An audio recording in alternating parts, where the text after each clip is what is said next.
Saat ini kita akan masuk dalam kebenaran firman Tuhan. Mari persiapkan hati, pikiranmu untuk masuk dalam kebenaran firman Tuhan. Saya undang itu semua kita bangkit berdiri. Haleluya, Yesus Tuhan.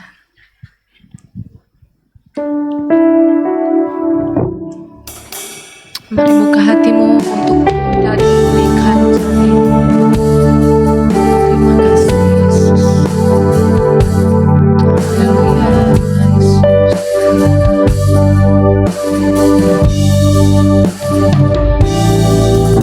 Sejauh timur dari barat, Engkau membuang dosaku.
bersyukur Tuhan Yesus buat hari ini. Tuhan baik, Tuhan sangat baik dalam kehidupan kami. Tuhan menyertai menolong kami dalam setiap aktivitas pekerjaan kami di sepanjang minggu ini. Dan Tuhan membawa kami ada di tempat ini. Ini semua karena kasih Tuhan. Ini semua karena pertolongan Tuhan yang terbaik dalam kehidupan kami.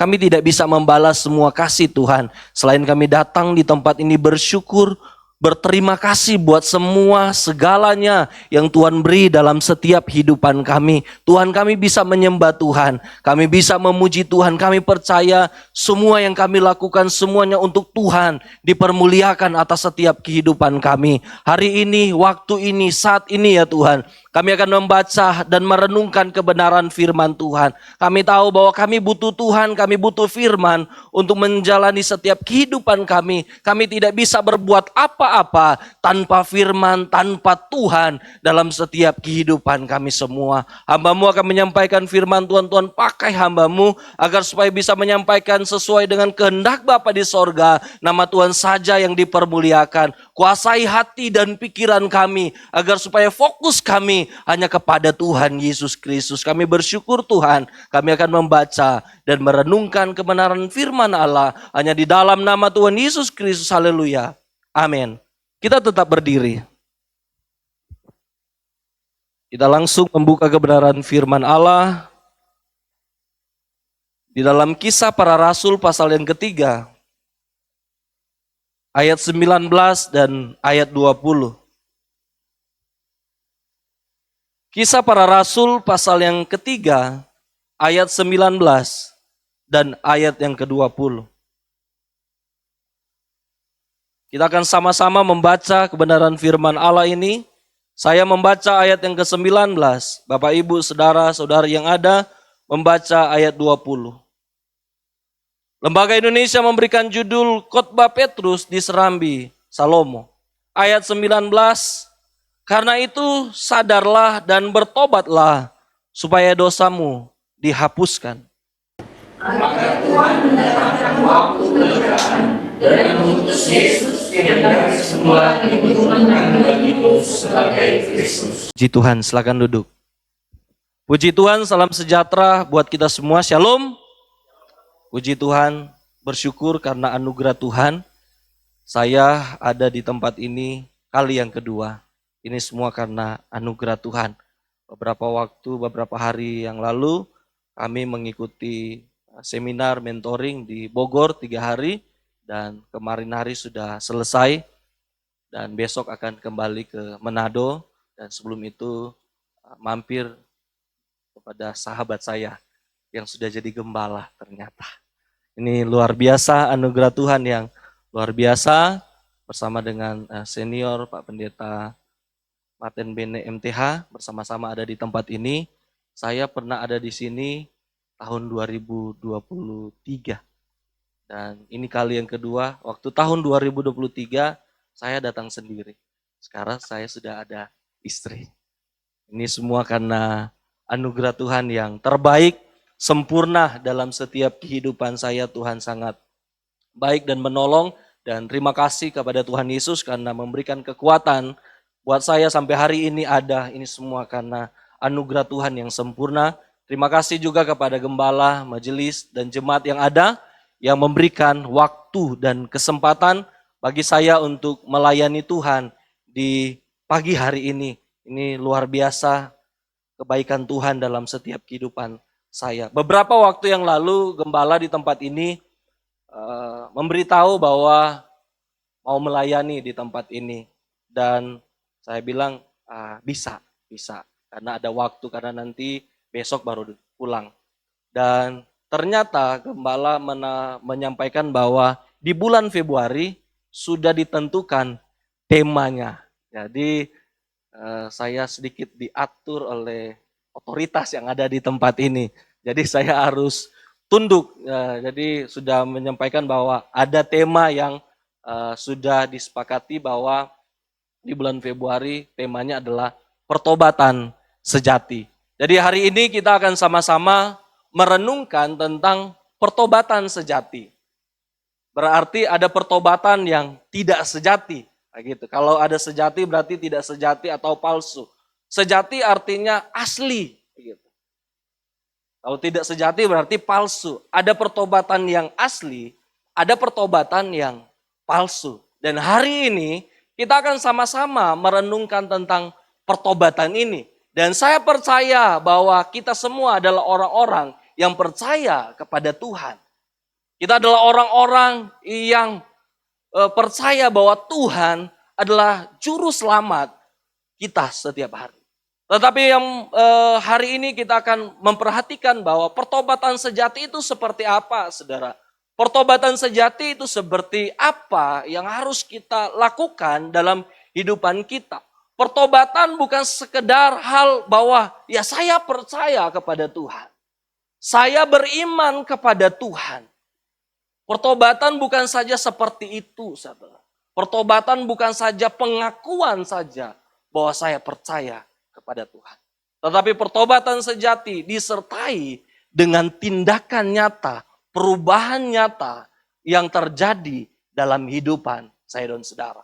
Saudara yang diberkati oleh Tuhan, kita perhatikan bersama-sama bagian firman Tuhan ini. Karena itu saudara, sadarlah dan bertobatlah. Ini firman Tuhan ini adalah khotbah dari Petrus. Khotbah Petrus. Jadi saudara kalau kita tahu bersama Petrus ini sebelum dia menulis ini atau khotbah Petrus ini, dia sebelumnya melakukan kesalahan, yaitu menyangkal Tuhan Yesus. Dia menyangkal Tuhan Yesus, dia pernah gagal dalam hidupannya. Dia pernah melakukan kesalahan.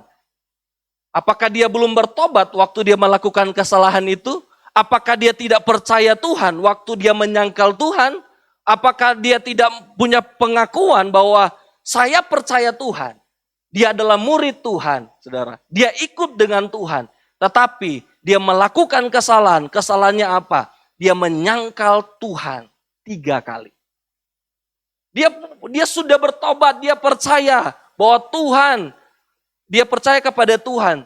Tetapi tindakan yang dia lakukan tidak menunjukkan bahwa dia percaya kepada Tuhan. Itu yang menjadi persoalan dalam kehidupan kita. Ada banyak orang berpikir dia sudah bertobat, tetapi belum sungguh-sungguh bertobat. Ketika Petrus ada di posisi itu, saudara. Petrus ada di posisi dia gagal, dia melakukan kesalahan. Apa yang dilakukan Petrus, saudara? Dia hampir menyerah, dia hampir seperti Yudas. Bunuh diri, digoda dan bunuh diri. Dia hampir ada di posisi itu. Dia dituduh oleh iblis bahwa kamu tidak layak. Kamu tidak layak, sangat tidak layak.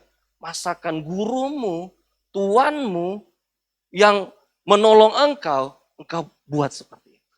Petrus ada di posisi itu. Ada tuduhan, ada hal yang dibuat iblis agar supaya Petrus ini seperti Yudas bunuh diri. Tetapi karena kasih Tuhan, Petrus sadar, saudara.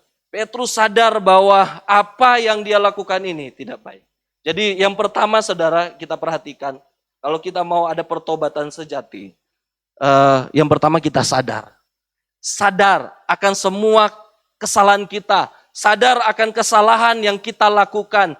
Saya percaya bahwa tidak ada yang sempurna di dunia ini. Tidak ada manusia yang sempurna. Saya sebagai gembala juga ada keterbatasan-keterbatasan dalam kehidupan saya. Tetapi saya terus mau berubah dan berubah. Ketika ada kesalahan, saya mau berubah, saudara. Inilah, saudara, kita harus sadar. Ada banyak orang tidak sadar dia melakukan kesalahan. Ada juga sadar, tapi tidak mau berubah. Ini yang persoalan, saudara.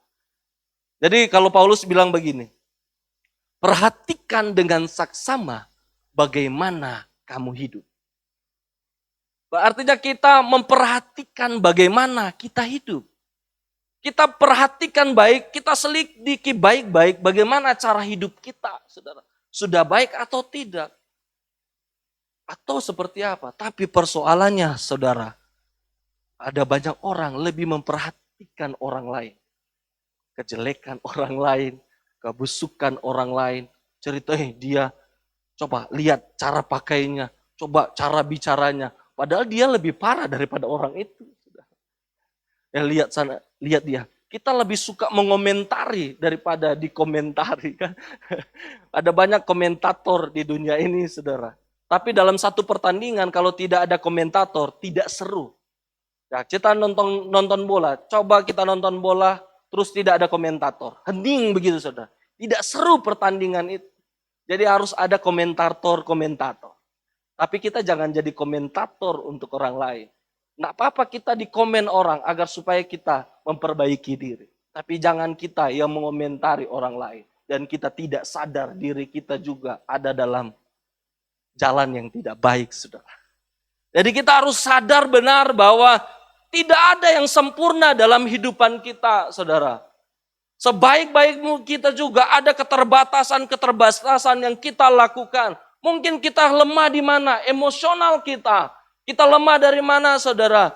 Kita lemah dari sisi gampang tergoda dengan hal-hal yang hawa nafsu. Kita lemah dalam apa? Mengelola keuangan. Kita harus sadar itu, saudara.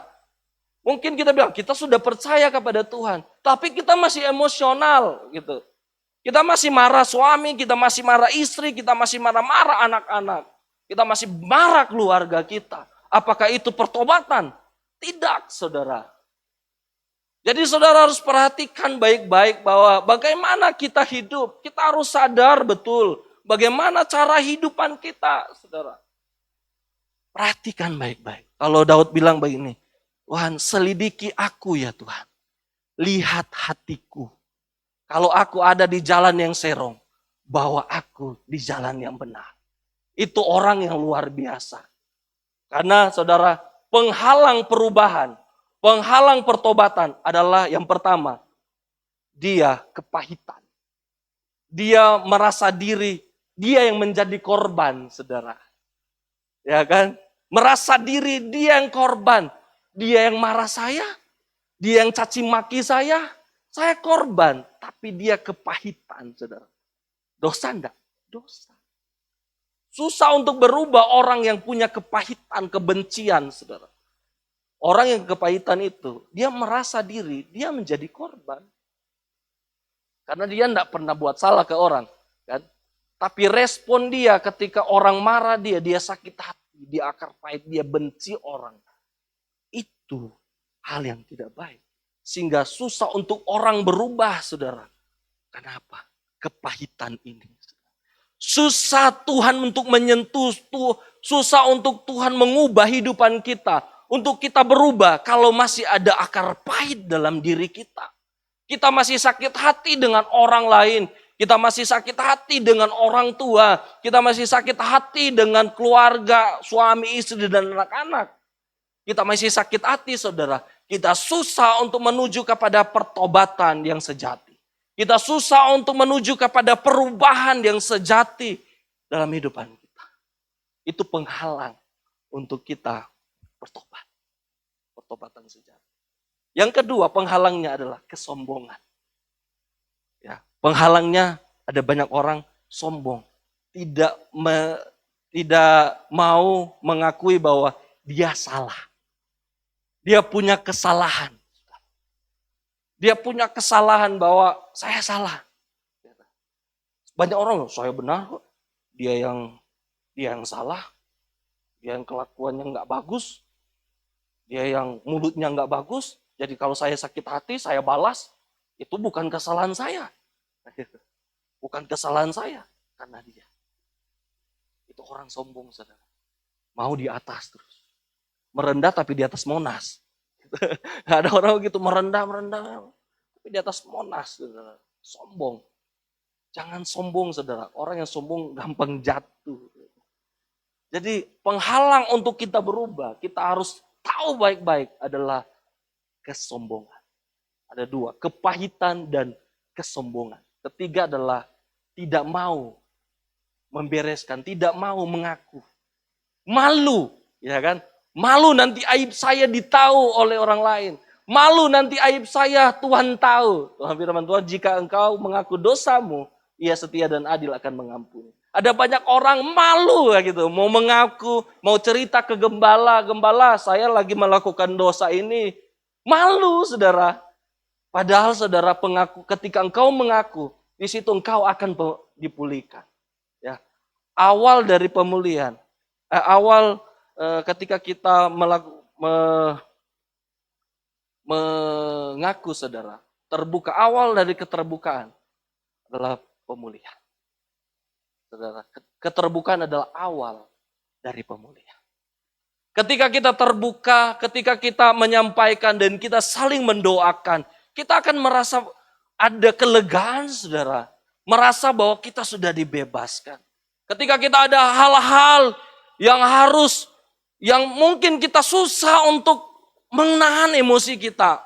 Mungkin kita merasa bahwa sulit kita keluar dari amarah ini. Kita jangan simpan sendiri, saudara. Kita harus menyampaikan semuanya kepada Tuhan. Kalau juga ada orang yang bisa membimbing kita, gembala atau orang tua kita, sampaikan supaya kita saling mendoakan. Jadi 3 ini soal penghalang untuk kita bertobat dan berubah, yaitu kepahitan, kesombongan, dan rasa malu untuk mengaku. Jadi jangan sampai ada dalam diri kita, saudara. Kita tidak akan bisa punya transformasi hati. Kita tidak bisa berubah hati kita, hidupan kita, kalau kita masih ada ini dalam diri kita. Kita lihat baik-baik, saudara, bahwa yang pertama adalah sadarlah bahwa kita juga orang terbatas. Sadar, menyesal. Kita sadar bahwa kita juga punya kesalahan. Kita sadar bahwa kita juga orang yang melakukan kesalahan. Dan kita menyesali itu. Tetapi saudara, jangan sampai kita berhenti di sadar dan menyesal. Itu percuma. Tapi harus menunjukkan pertobatan, perubahan perilaku, perubahan tindakan. Yang tadinya suka marah-marah, kita sadar, kita menyesal, kita tidak marah-marah lagi. Gitu, saudara. Ya, saudara. Jadi saudara yang diberkati oleh Tuhan. Jadi pertobatan sejati seperti itu. Ada banyak orang, ya Tuhan ampuni saya. Saya mengaku Tuhan. Saya menyesal. Tapi tidak berubah. Nihil. Saudara. Omong saja, omong-omon.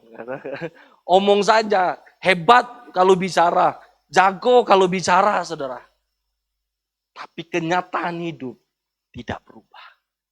Minta maaf istriku tercinta, saya sudah marah-marah. Minta maaf, saya menyesal, tidak lagi marah, besok marah lagi. Apakah itu pertobatan, saudara? Tidak. Ya kan? Saya juga terbatas, saudara. Tadi malam kami sharing dengan pemuda dan keluarga muda.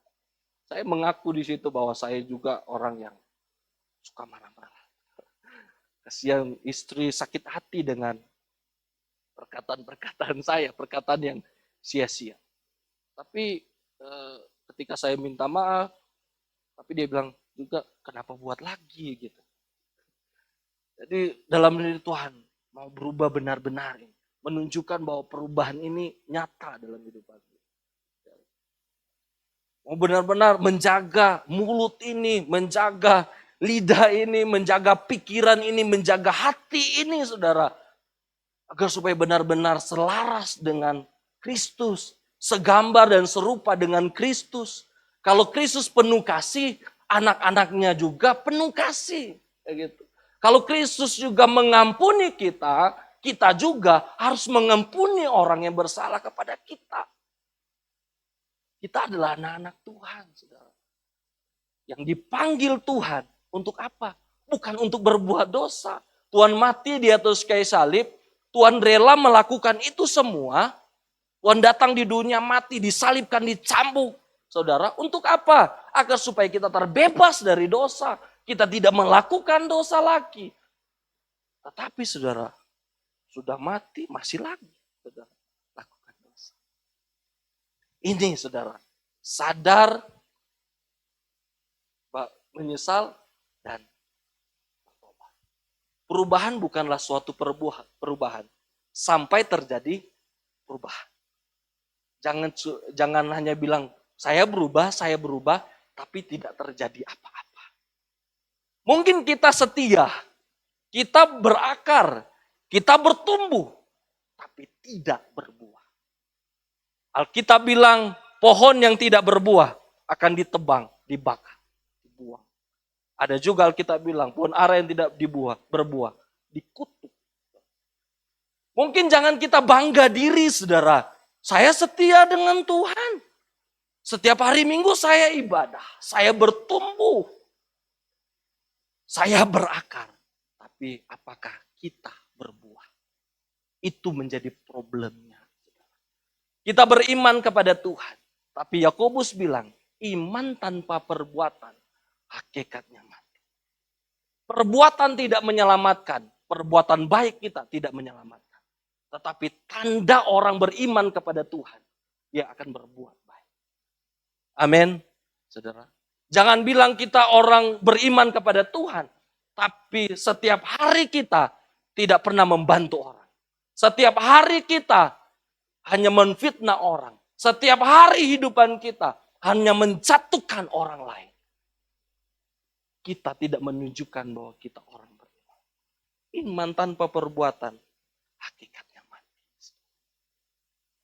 Jadi saudara, hari ini saudara, pastikan dirimu kita memiliki pertobatan sejati dalam hidup. Bereskan hati kita, saudara. Bereskan hidupan kita.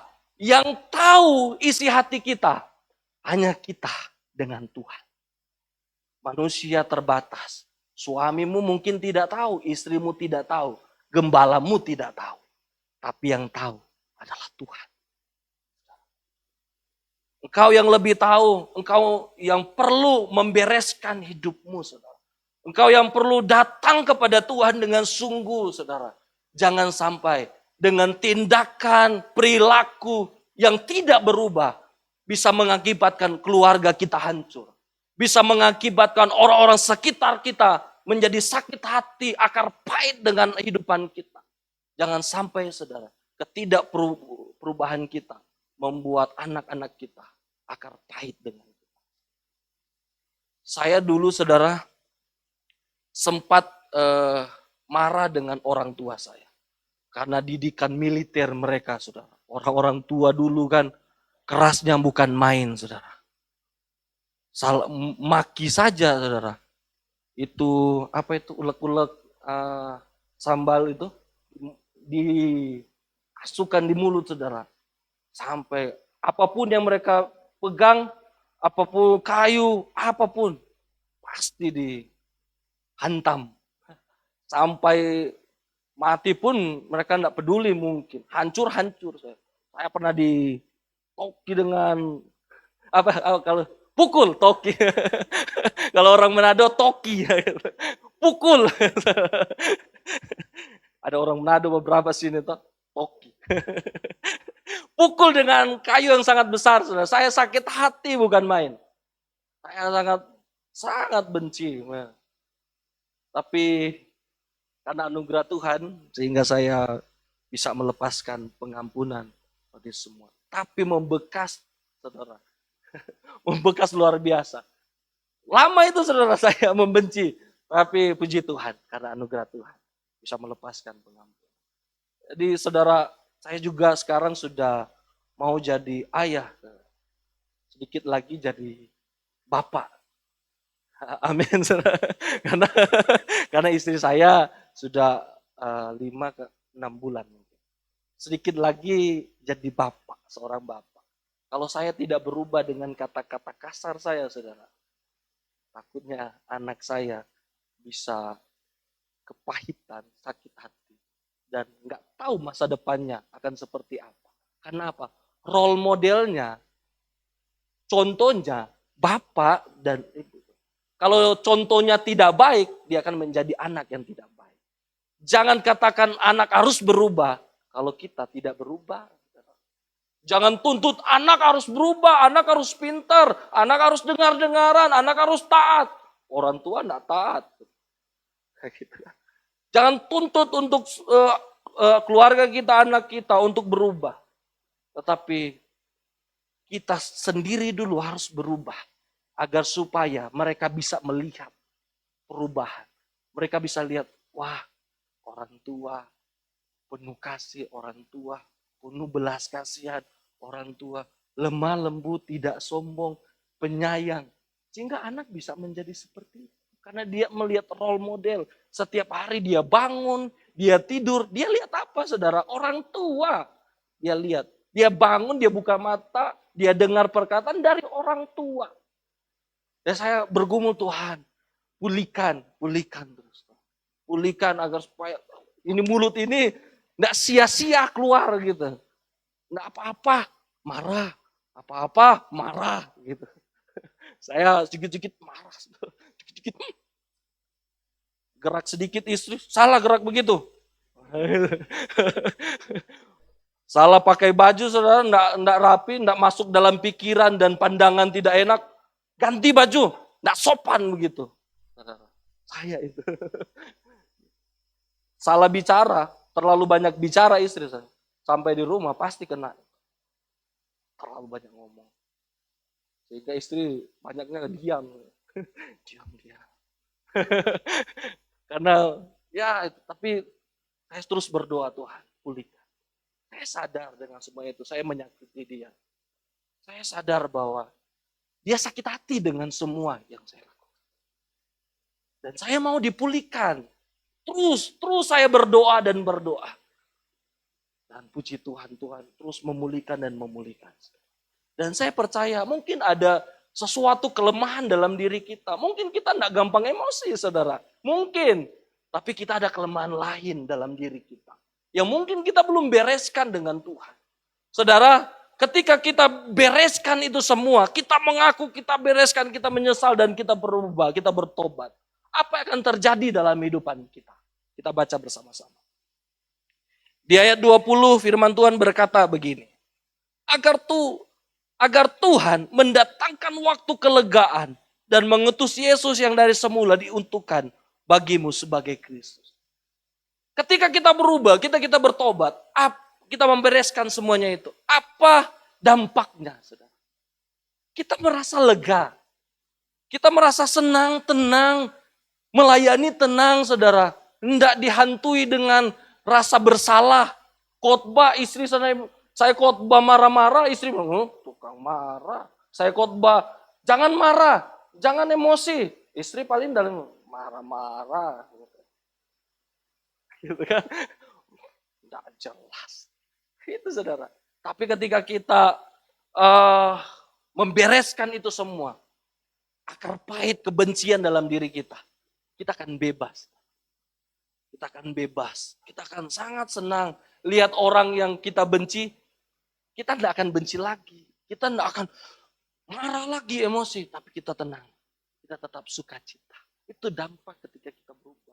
Ketika kita membereskan, mengaku, dan kita lepaskan semua, kita bebas dari semua hal yang menghantui dalam pikiran, merasa tidak layak, merasa tidak pantas. Kita bebaskan itu semua, saudara, kita akan senang menjalani hidup. Bukan cuma senang di dunia, saudara, tapi juga ketika kita tidak ada di dunia ini, kita mendapatkan keselamatan daripada Tuhan. Keselamatan pasti, saudara. Kita percaya, ketika kita percaya dan melakukan kebaikan, melakukan hal-hal yang sesuai dengan kehendak Tuhan, kita selamat. Tapi bagaimana kehidupan kita setiap hari ini? Apakah kita sudah dibebaskan, kita selamat, sorga di dunia ini ada atau tidak, saudara? Gitu. Yang menentukan itu saya dan saudara. Kondisi, keadaan tidak bisa membuat kita tidak sukacita.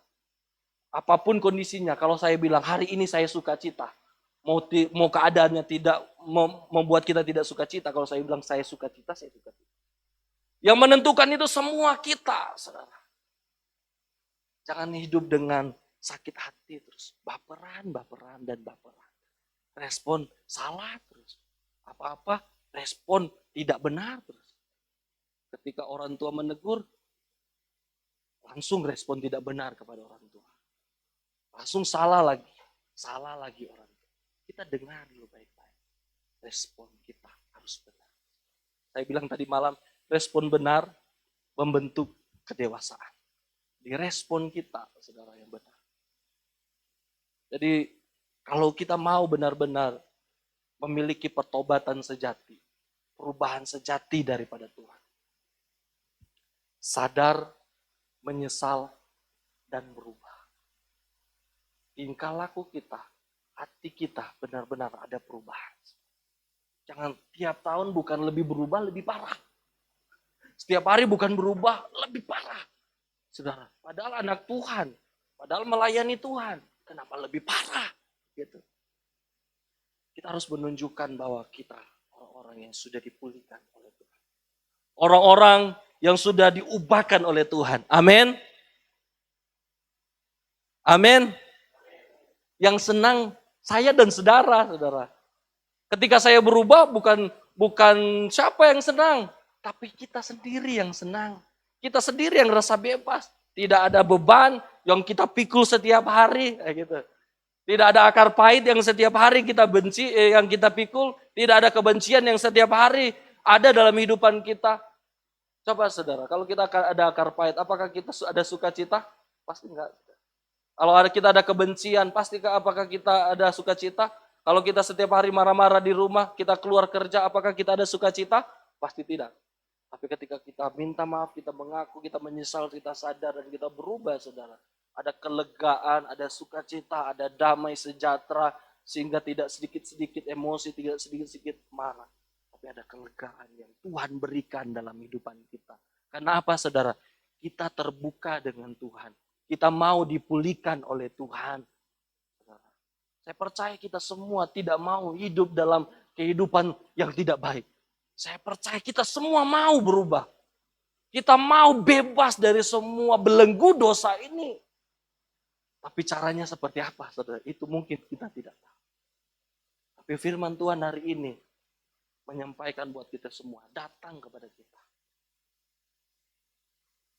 Singkirkan akar pahit, kesombongan, rasa malu, kalau kita mau dibebaskan. Itu semua penghalang untuk kita berubah. Kalau kita mau berubah benar-benar, singkirkan itu semua. Bebaskan hati kita. Sampaikan semua apa yang menjadi kelemahan kita, menjadi penghalang kita untuk datang, untuk berubah. Datang kepada Tuhan. Biarlah kebenaran firman Tuhan ini menjadi kekuatan bagi setiap kehidupan. Perhatikan baik-baik bagaimana kita hidup. Hiduplah seperti untuk Tuhan. Hiduplah seperti orang yang bijaksana. Orang yang arif. Yang menggunakan segala hal, segala waktu kita untuk Tuhan. Jangan sia-siakan waktu ini. Kita tidak tahu sampai kapan kita hidup. Tapi yang kita tahu, selama kita hidup, kita memuliakan nama Tuhan. Saya bangga dengan sahabat saya, teman saya, bisa jadi gembala di usia yang muda. Saya lebih dulu jadi gembala daripada hambanya di tempat ini. Saya umur 24 tahun sudah jadi gembala. Masa muda sebenarnya mau yang enak-enak, jalan-jalan, nongki-nongki dengan teman-teman. Tapi ya sudah gembala. Gitu.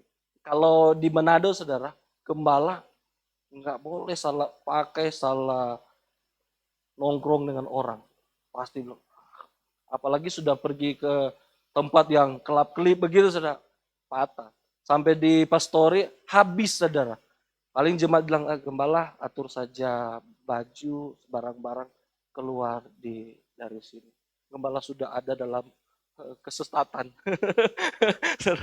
Jadi saya menjaga semua itu, saudara, di usia itu. Kenapa saya jadi gembala di usia muda? Saya jadi gembala di usia muda, saudara. Kenapa? Saya tidak pernah cari keuntungan apa. Saya jadi gembala di usia muda, merintis dari tidak ada apa-apa, sampai puji Tuhan berkati pelan-pelan. Proses Tuhan yang luar biasa. Saya tidak cari keuntungan, cari apa. Saya hanya bilang kepada Tuhan, selama saya hidup, waktu yang Tuhan beri, kesempatan yang Tuhan beri. Saya tidak tahu sampai kapan saya hidup. Apakah Bapak Ibu tahu sampai kapan Bapak Ibu hidup?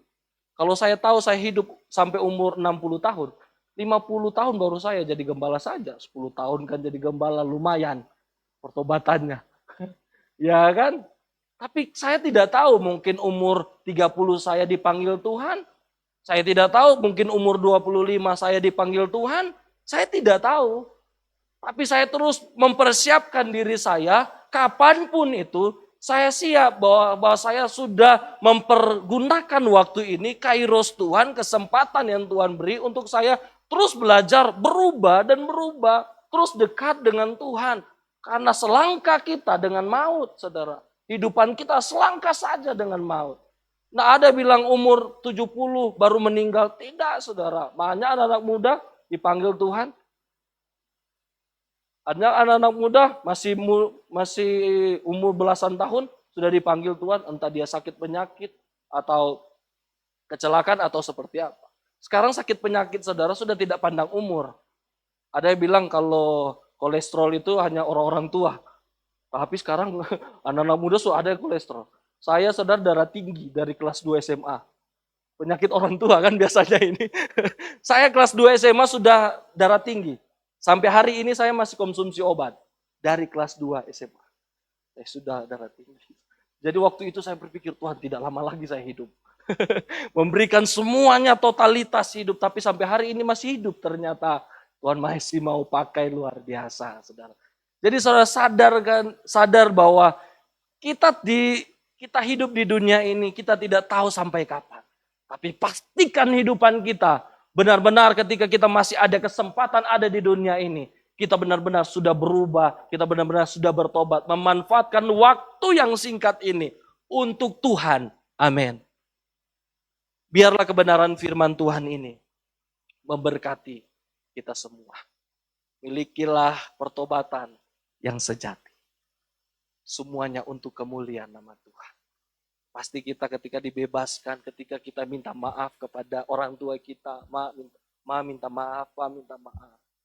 Saya sudah buat kesalahan. Atau orang tua juga minta maaf kepada anak. Pasti ada.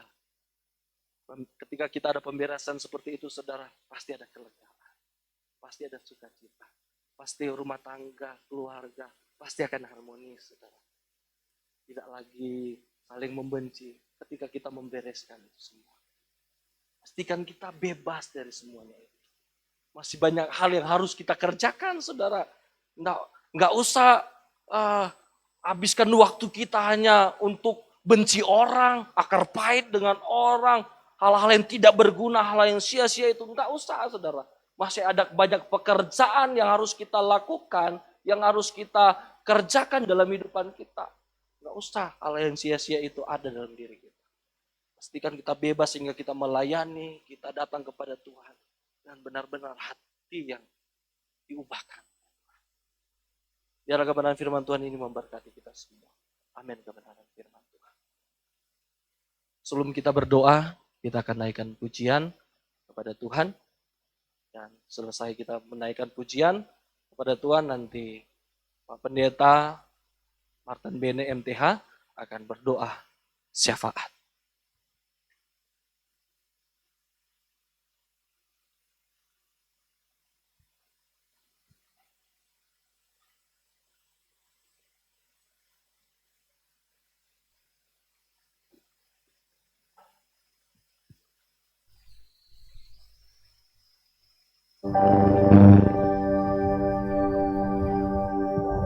Bapak Ibu, kita bangkit berdiri, kita naikkan pujian kepada Tuhan.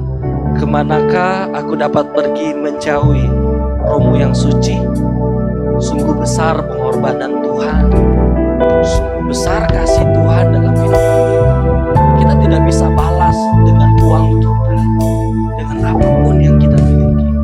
Tapi penyerahan diri kita kepada Tuhan, hati yang tulus, hati yang sudah diubahkan, itulah penyembahan kita, itulah persembahan kita yang sejati. Hari ini mari kita menyembah Tuhan. Kita memuji Tuhan, kita bebaskan roh kita, bebaskan hidupan kita. Tidak ada yang membelenggu dalam hidupan kita. Tapi biarlah Roh Kudus, Kristus Tuhan yang bekerja dalam setiap kehidupan kita. Haleluya, Yesus Tuhan. Terima kasih Tuhan.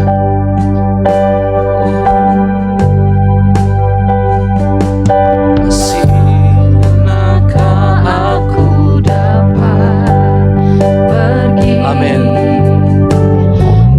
menjauhi rohmu yang suci, kau sahabat.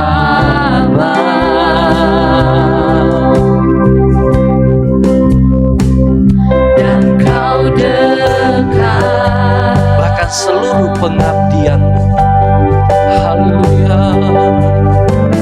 Bahkan seluruh pengabdianku tak bisa membalas kesetiaanmu, sungguh mulia.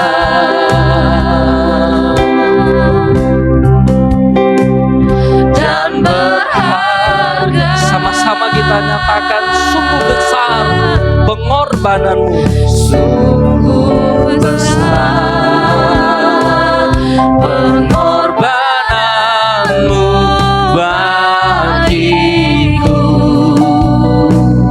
terlalu dalam untuk dimengerti.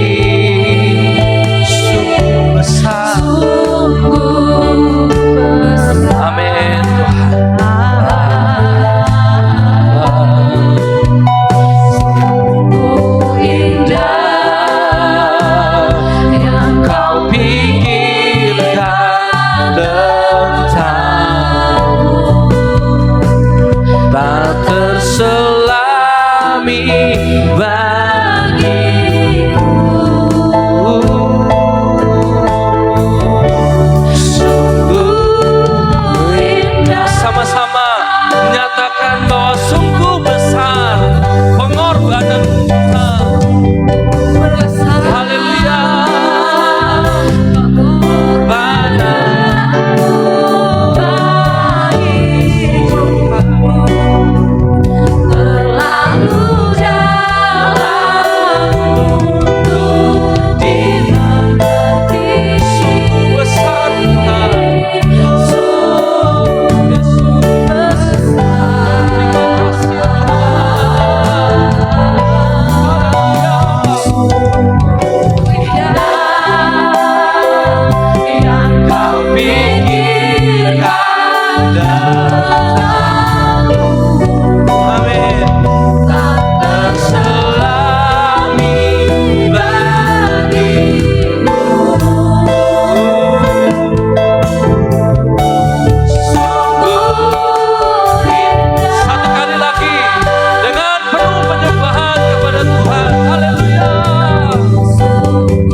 dengan sungguh-sungguh nikmati hadirat-Mu.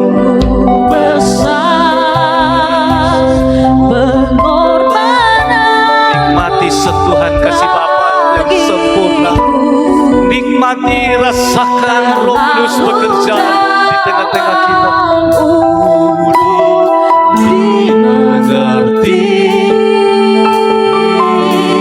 sungguh besar,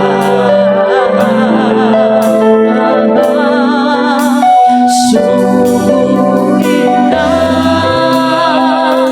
yang Kau pikirkan tentangku, tak terselami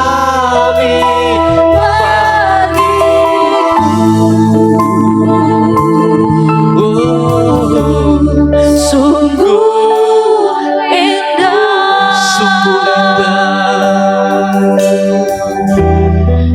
sungguh indah. Sekali lagi, sungguh indah, sungguh indah. Sejenak dalam hadirat Tuhan. Terima kasih. Biarlah hatimu terangkat di hadirat Tuhan. Nikmati Tuhan bersuara dalam hatimu, dalam pribadimu hari ini. Haleluya. Terima kasih Tuhan. Haleluya. Angkat tanganmu di hadirat Tuhan. Saya percaya Tuhan ada di tengah-tengah kita, melawat kita. Haleluya. Angkat tanganmu di hadirat Tuhan. Pandang Tuhan. Pejamkan matamu. Renungkan pengorbanan Tuhan buat kita. Pejamkan matamu. Dan renungkanlah pengorbanan Kristus di atas kayu salib. Darahnya dicurahkan, tubuhnya dihancurkan, diremukkan karena dosa dan pelanggaran kita. Terima kasih Tuhan. Haleluya. Terima kasih.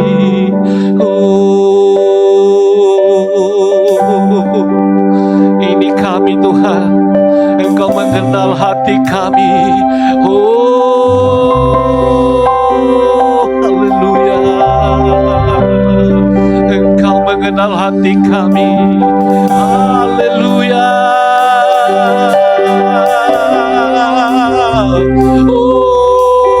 Roh Kudus bekerja atas kami.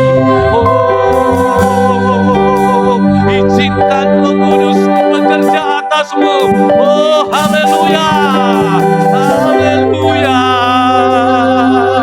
Haleluya. Haleluya.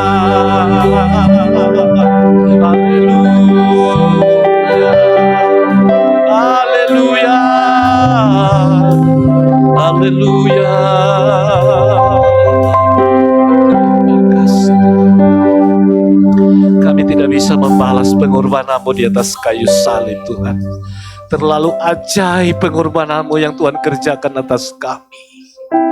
Terima kasih Tuhan, ajar kami belajar bersyukur dan berterima kasih atas pengorbanan-Mu di atas kayu salib yang telah menebus kami, yang telah mengangkat kami menjadi anak-anak Allah.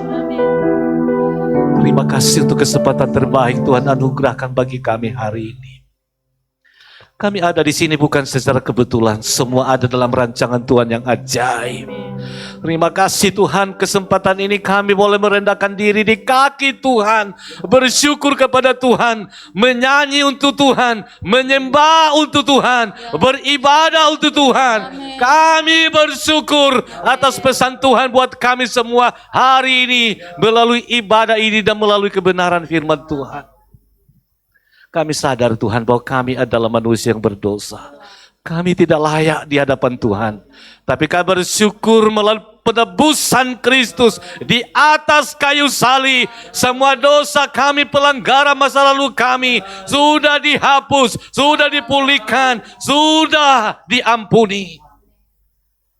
Mampukan kami pribadi-pribadi yang sudah sadar dan bertobat, berdampak bagi dunia. Biarlah cahaya ilahi adalah pribadi kami. Dimanapun kami berada pergi, biarlah kami bercahaya, bersinar bagi dunia ini, bagi sesama kami. Terima kasih untuk firman. Roh Kudus meteraikan firman Tuhan dalam hati kami. Dan mampukan kami setiap hari untuk melakukan kebenaran firman Tuhan.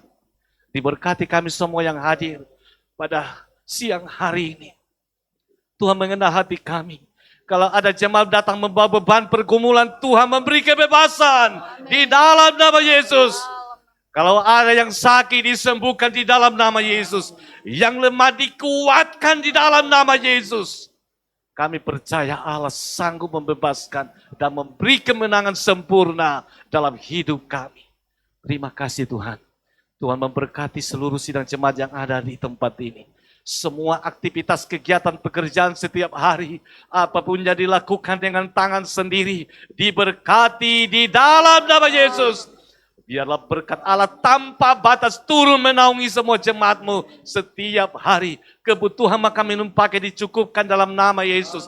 Kesehatan kami diberkati dalam nama Yesus. Keluarga kami diberkati dalam nama Yesus. Anak cucu kami diberkati dalam nama Yesus. Tuhan memberkati Bapak Gembala bersama dengan Ibu Gembala. Kiranya otoritas dari Tuhan melengkapi hamba-Mu dalam menata, mengembangkan pelayanan pekerjaan Tuhan di sini. Hamba-Mu terbatas adanya, tetapi Tuhan yang telah memilih menetapkan hamba-Mu. Tuhan melengkapi dengan hikmat, dengan strategi dari Tuhan. Bila pelayanan di sini akan bertumbuh, berkembang. Nama Tuhan dipuji, dimuliakan. Semua majelis, semua tim pelayanan gereja ini diberkati dalam nama Tuhan Yesus. Semua kegiatan program gereja diberkati dalam nama Tuhan Yesus. Kami berdoa dan memberkati organisasi gereja Gerakan Pentakosta. Mulai dari majelis pusat, daerah, wilayah sampai jemaat diberkati. Semua hamba Tuhan, gembala-gembala sidang yang ada di Indonesia, yang melayani berbagai tempat di kota, di desa, di pelosok, diberkati dalam nama Tuhan Yesus Kristus. Tuhan memberkati bangsa yang kami cintai, Indonesia. Tuhan memberkati pemimpin kami dari tingkat presiden sampai pemerintahan desa. Tuhan melengkapi pemimpin kami dengan hikmat dari Tuhan. Kami berdoa supaya Indonesia diberkati, penuh dengan kemuliaan Tuhan. Semua organisasi gereja, interdenominasi gereja yang ada di Indonesia diberkati dalam nama Tuhan Yesus. Saat ini Bapak, kami berdoa khusus buat sidang jemaat Tuhan yang merayakan hari ulang tahun di minggu berjalan ini, tanggal 20 Februari, yakni Ibu Vera Kandau. Dalam nama Tuhan Yesus, hamba berdoa buat Ibu Vera yang merayakan hari ulang tahun pada tanggal 20 Februari. Hamba berdoa kiranya kekuatan kesehatan Tuhan limpahkan buat Ibu Vera. Rumah tangganya diberkati dalam nama Tuhan Yesus. Apapun yang dia kerjakan diberkati dalam nama Tuhan Yesus. Untuk usia selanjutnya diberkati dalam nama Tuhan Yesus. Bila kuat dan sehat di dalam Tuhan.